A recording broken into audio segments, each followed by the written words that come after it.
क्या आपने कभी सुना है कि परमेश्वर की भी पत्नी थी और उसने उसे तलाक दे दिया? अगर ये सच है तो फिर सवाल उठता है, क्या परमेश्वर भी टूट सकता है? क्या परमेश्वर भी धोखा खा सकता है? या ये एक ऐसा राज है जिसे आज तक सही तरीके से समझा ही नहीं गया? आज इस वीडियो में हम उस सच्चाई को खोलने वाले हैं जो आपके विश्वास को हिला भी सकती है और मजबूत भी बना सकती है। हाँ, बाइबिल में लिखा है कि परमेश्वर ने अपनी पत्नी को तलाक दे दिया। लेकिन रुकिए, क्या परमेश्वर सच में शादीशुदा था? क्या उसकी कोई पत्नी थी?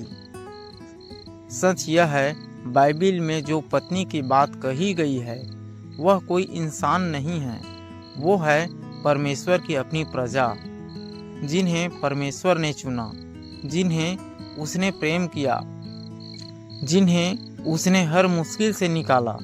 लेकिन वही लोग एक दिन उसे छोड़कर चले गए। बाइबिल के बुक ऑफ यिर्मयाह 3:8 में लिखा है कि परमेश्वर ने इज़राइल को तलाक का पत्र दिया। अब ध्यान से समझिए, यह कोई कागज का तलाक नहीं था, यह था एक टूटा हुआ रिश्ता। परमेश्वर ने कहा, तुमने मुझे छोड़ दिया, तुम दूसरे देवताओं के पीछे चले गए, तुमने मेरे प्रेम को ठुकरा दिया। इसलिए परमेश्वर ने उन्हें उनके रास्ते पर छोड़ दिया। सोचिए, जिसने आपको बनाया, जिसने आपको हर बार बचाया, अगर आप उसी को छोड़ दें तो उसका दिल कैसा टूटेगा। लेकिन कहानी यहीं खत्म नहीं होती।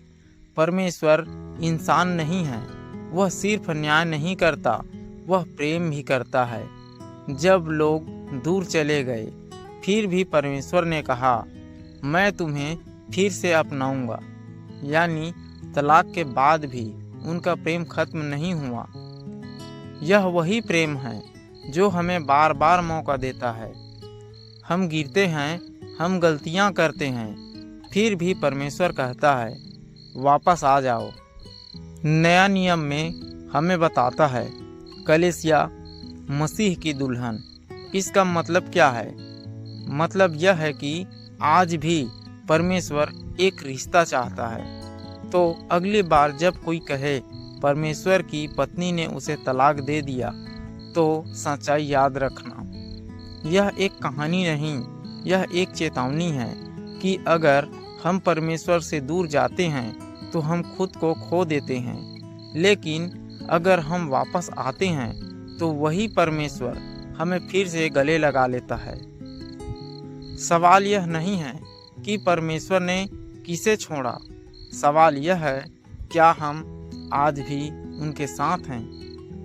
हे परमेश्वर, अगर हम आपसे दूर चले गए हैं तो हमें वापस बुलाइए, हमें अपने प्रेम में फिर से जोड़ लीजिए। आमीन।